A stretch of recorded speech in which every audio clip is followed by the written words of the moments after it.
నేను ఒక రహస్యం చెప్తాను. నేను ఆశ్చర్యపోయాను. తూర్పుగోదావరి జిల్లాలో మల్లవరం అని ఒక క్షేత్రం ఉంది. అక్కడ సుబ్రహ్మణ్యుడు, ప్రత్యక్ష సుబ్రహ్మణ్యుడు, ఇంతలా పాము కోనేటిలో స్నానం చేసి శివలింగాన్ని చుట్టుకుని ఉంటుంది.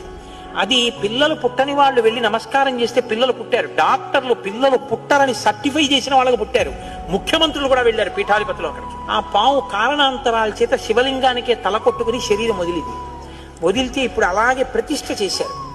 అక్కడ నేను ఆశ్చర్యపోయింది ఏంటంటే, నాకు ఆ దేవస్థానం ధర్మకర్త ఒక ఆయన వచ్చి ఒకసారి ఒక మాట చెప్పారు. బిడ్డలు పుట్టరు అని డాక్టర్లు చెప్పేసినటువంటి వాళ్ళు సుబ్రహ్మణ్య షష్ఠి నాడు ఈ దేవాలయం వెనకాల పడుకుంటారు, వచ్చి బోర్లా పడుకుంటారు ఆడవాళ్ళు.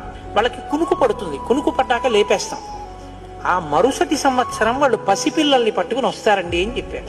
నాకు అపనమ్మకం కాదు, చూడాలనిపించి కాకినాడ నుంచి చాలా మందిని కలిసి సుబ్రహ్మణ్య భుజంగ స్తోత్రం చేశారు శంకర భగవత్పాదులు. సుబ్రహ్మణ్య షష్ఠి నాడు ఆ దేవాలయంలో చదువుదామని అందరం కలిసి వెళ్ళాం. ఆ రోజు వాళ్ళు నా ప్రసంగం కూడా అక్కడ ఏర్పాటు చేశారు. మీరు నమ్మరు, నేను తెల్లబోయానండి.